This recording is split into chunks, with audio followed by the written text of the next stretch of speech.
Ladies and gentlemen, welcome to another episode of Incoming here on the one and only Psychosin Project channel. Today I'm going to be reviewing the upcoming album by The Answer called Raise a Little Hell. In fact, by the time this goes out, it's probably on the release day.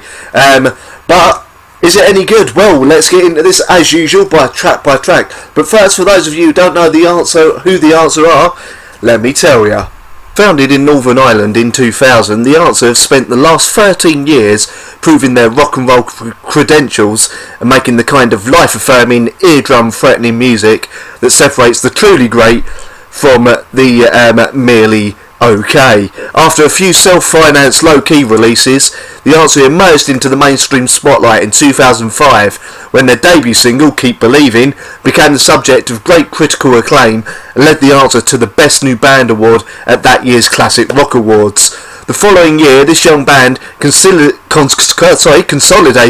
their early promise with their debut album Rise. Now in 2015, the band are about to release their latest album named Raise a Little Hell, which is what I'm going to review for you today. This will be released on the 9th of March.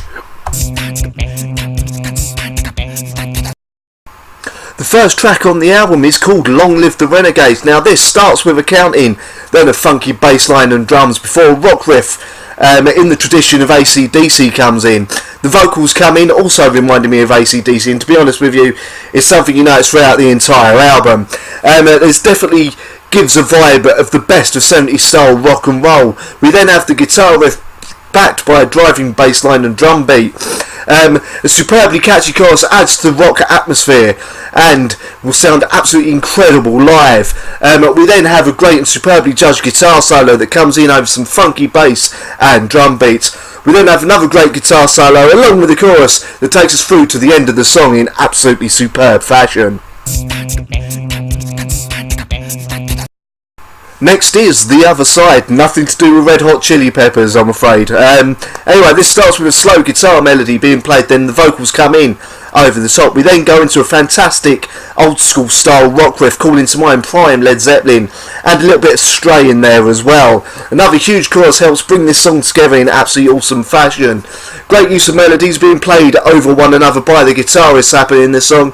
This ends with a beginning melody being played and the song ends with a fading guitar chord. Track 3 is called Aristocrat. Now this starts with a cymbal, then some guitar riffs being played with an echo effect. Then we're into another superb groove-oriented riff. I finally got there. And the vocals then come in again over the top. Another superb use of female backing vocals to add to the chorus. We then break down to just drums and that guitar with the echo effect and some harmonica surprisingly thrown in as well.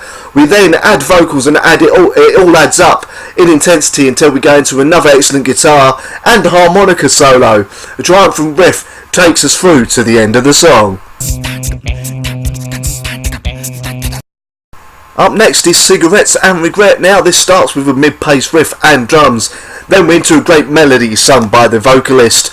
Great use of gospel-style vocals on the chorus again to add to that definite old-school rock vibe. This could definitely be a huge single if they choose to release it as one. A wah-wah guitar then comes in to add variety to the song, and then goes into a solo backed by driving bass and drums. The chorus then comes back in with a single guitar, then the whole band rejoins for another chorus run-through. The wah-wah guitar comes back in and takes through to the end of the song with a fade-out. Next is Last Days of Summer. This starts with a guitar fading in, then the drums come in with a slow beat. The guitar then joins in again along with the bass playing a funky riff. The vocals come in with slight distortion effects on them. Gospel style vocals come in again to add to that huge chorus fill. Halfway through we get a superb guitar solo with echo effects added to them. We break down to just a fading guitar called drums and bass with occasional notes being played by the guitar. We then have the singing coming back in with at a lower volume, and the song and the song starts to add up in intensity. There's a definite Led Zeppelin feel to this song, with the lumbering bass and the way the guitar sort of sound and the way they feel on this song. The song then starts to slow down as we head to the end of the song, and then we fade out with a guitar chord. And before you ask, I have absolutely no idea why I felt the need to do a bit of a Creed thing there. But anyway, let's get on to the next song. The halfway point of the album is a song called Strange Kinda Nothing. Now this starts with an acoustic guitar and bass playing melody, then the superb vocals come in. We then get tambourines playing along too in the background, the drums being played quietly in the background join in along with some subtle electric guitar notes. Halfway through we up the intensity a little bit with the electric guitars playing the melody and slightly heavier drum beats. We then stop suddenly for just the vocals, and then the guitars come in, playing the melody at top volume along with the drums and the bass. An absolutely superb style ballad in the middle of the album, making for an excellent summer style song and may well be a big, big anthem this summer. Next is I Am What I Am. This starts with a stop-start riff and drum beat, then the drum beat kicks in proper with that ACD style stop-start riff, and the vocals then join in. An excellent rock riff comes in for the chorus along with those gospel style vocals. Another chorus that demands to be sung along to, and another candidate for a definite single from this album. Another fantastic guitar solo there comes in after the chorus, and then we go into the chorus yet again. The song then ends suddenly after one last repetition of the song title. Next is Whiplash. Now this starts with a fade in, then a lone guitar playing the melody. Drums start coming in, then the band joins in proper and we're into a heavy, almost Muse style riff. A stop-start riff then starts and the vocals join in over the top of that. A superb pre-chorus then leads us into another sing-along chorus. We then return to the stop-start riff from before for the verse. After another chorus we return to the almost Muse style heavy riff from before, which leads us into a guitar solo. The song then ends very suddenly, much like this review of it. Next is Gone Too Long. Now this starts with a slow lone guitar melody. The rest of the band then crashes in, joining in, playing along with that melody. The vocals then kick in on top of an almost 80s style rock riff. Another huge riff plays the superb anthemic style chorus. We then go into another stadium-sized guitar solo, played with absolute precision, perfectly complementing the song, until we break down to a single guitar and vocals, which then goes back into that absolutely massive chorus. We then end with the lone guitar playing the melody and fade out on a single guitar note. Next is a song most of you have probably heard. This was the first single from the album and it's called Red. Now, this starts with a mid-paced full-on rock groove. The vocals then come in as we're left with just the drums and vocals, then the guitars and the bass come back in. The chorus sounding like absolute prime 70s classic style rock.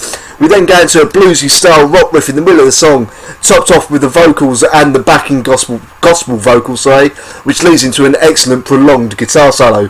Didn't mean to split there.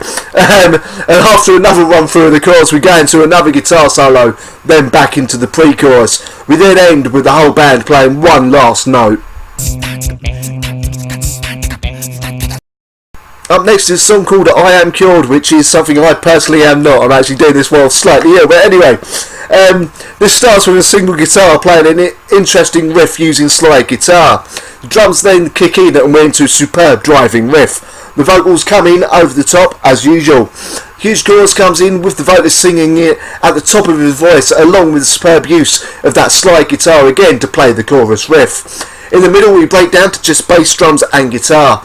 Then the vocals come in again with the drums building up the intensity in the background until we go into a guitar solo and then back into that huge chorus.